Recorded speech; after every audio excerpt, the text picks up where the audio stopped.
अगर विद्यार्थी आप लोग अगर YouTube पर क्लासेस कर रहे हैं या ऑनलाइन मोड में अगर अपनी क्लासेस कर रहे हैं तो थोड़ा सा पहले एक वीडियो देख लीजिए और उसके बाद फिर हम लोग मिलते हैं। इस वीडियो के बाद फिर हम तो अगर वोल्टेज और धारा हमेशा एक दूसरे के क्या होते हैं, उसका अनुपात बराबर रहता है।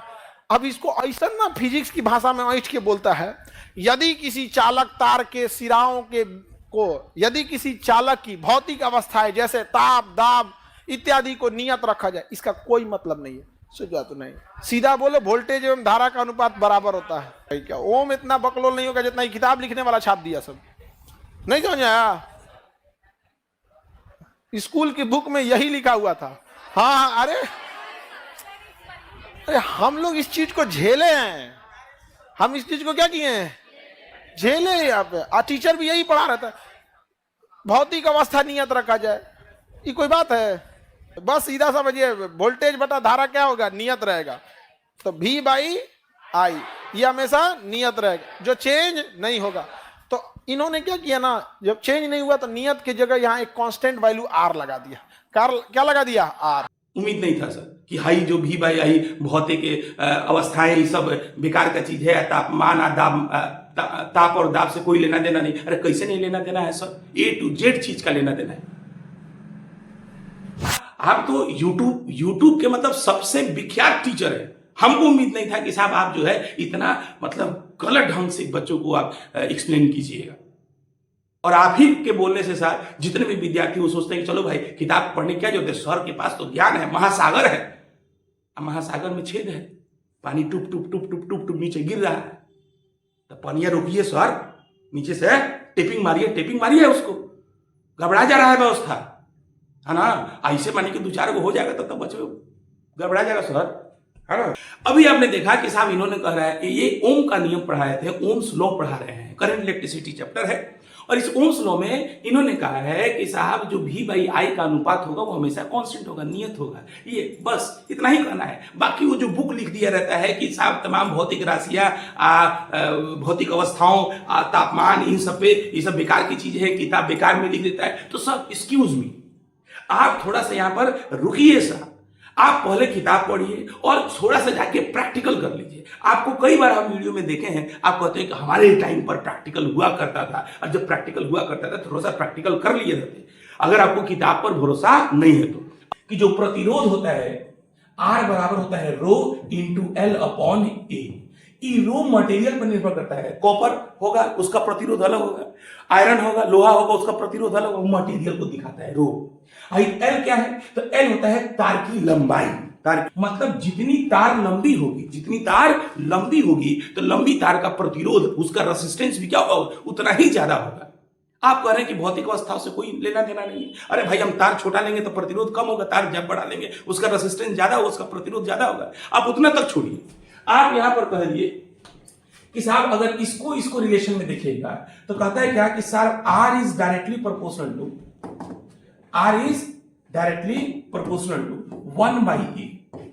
इसको ए को बोलते हैं cross sectional area. Cross sectional area का मतलब होता है काट क्षेत्रफल। काट क्षेत्रफल का मतलब हो गया कि हाई वाला पोर्शन जो आपको दिखाई दे रहा है, इसी को हम बोलते हैं काट क्षेत्रफल। मतलब कितना मोटा है उस पर निर्भर करता है। मतलब जिस तार का मोटाई एरिया, हाई वाला मोटा एरिया ये कम होगा, उसका प्रतिरोध क्या होगा बेटा, ज्यादा होगा। अरे बोला यार, हाँ होगा। लेकिन जिसका साहब एरिया ज्यादा होगा, मोटाई ज्यादा होगा, उसका प्रतिरोध क्या होगा, कम होगा। जैसे मान लीजिए कि कोई पतला तार है, उस पतले तार से आप बल्ब चलाइएगा तो आराम से जलेगा, कोनो दिक्कत नहीं होगा, कभी भी शॉर्ट सर्किट तार में आग लग गया, वो सब कहानी नहीं होगा। लेकिन वही पतला तार से आप एसी चला लीजिए, एसी चलेगा सर? नहीं चलेगा। काहे नहीं चलेगा? तो जैसे ही एसी से कनेक्ट करेंगे तो एसी कहेगा कि मानिए हमको 10 एम्पियर का करंट चाहिए। तो पहले करंट किसे कहते हैं आप इसको समझिए, विद्युत धारा किसे कहते हैं इसको समझिए। कि साहब यूनिट टाइम में जितने चार्ज फ्लो होते हैं किसी कंडक्टर से, किसी चालक से, मतलब इकाई समय में किसी चालक से जितने आवेश प्रवाहित होते हैं, आवेश मतलब इलेक्ट्रॉन प्रवाहित होते हैं, उसी को हम लोग बोलते हैं विद्युत धारा बोलते हैं।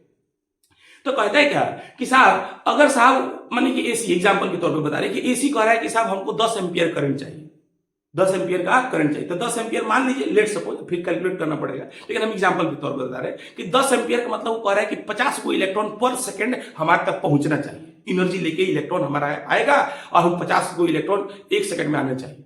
अब विद्यार्थी तार है, अब वो तार का मोटाई कम है, क्रॉस सेक्शनल एरिया कम है, वो साहब तार बहुत पतला है और 50 को इलेक्ट्रॉन जा रहा है, तो साहब वही में लड़ना भिड़ना चालू कर देने का, तरवा पतला है, उसको जाने का रास्ता ही नहीं दिख रहा है, उसमें रेसिस्टेंस क्या हो रही है, ज्यादा हो रही है। अब रेसिस्टेंस ज्यादा होने के कारण वो अपना एनर्जी क्या करेगा, वही तरवे में लूज करते जाएगा, और लूज करने से एनर्जी लूज करेगा, और लूज करने से तरवा हमारा क्या होने लगेगा, गर्म होने लगेगा, और जैसी तार हमारा गर्म हो जाएगा तो ओम के नियम का पालन नहीं करता है सर।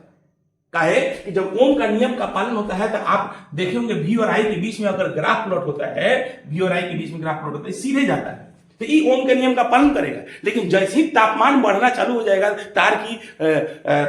तार हीट होना चालू हो जाएगा, उस कंडीशन में सीधे सीधे जाएगा, जहां से टेम्परेचर बढ़ जाएगा, एक निश्चित ताप से बढ़ जाएगा, तो वहां के बाद ये ग्राफ हमारा हैंगा मुड़ जाता है, बेंड हो जाता है।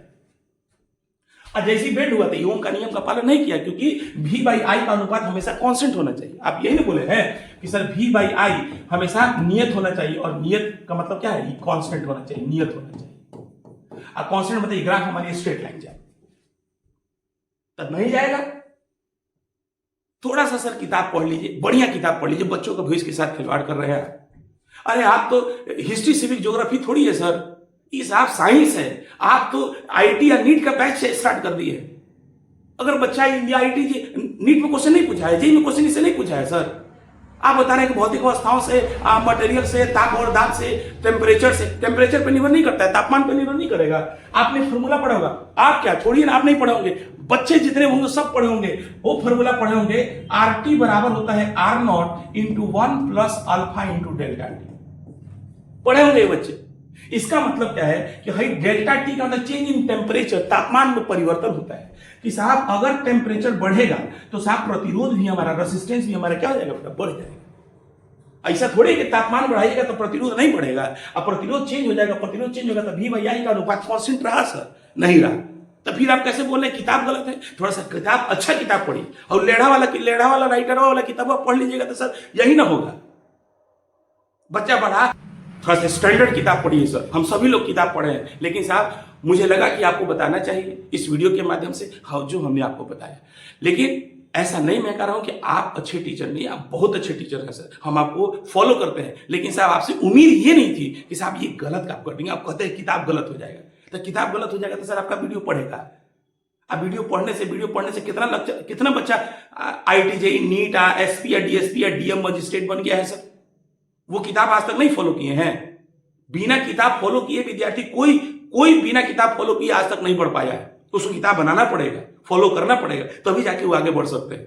आप कह रहे किताब मत फॉलो करो, जो हम बता रहे वही पढ़ा रहे, हम लोग भी तो डिस्टर्ब हो जाएंगे, कहेगा अक्सर ना ये ऑनलाइन में जो पढ़ाता है सब गलती पढ़ाता है ना दादा, फिजिकल चलेंगे, तो हम लोग भी ऑनलाइन में 2-4 को चला रहे हैं सर, थोड़ा सा हम लोग का भी देखिए, नहीं तो बच्चा ऑनलाइन में ऐसे भागना चालू कर देगा तो बड़ा दिक्कत वाली बात हो जाएगी।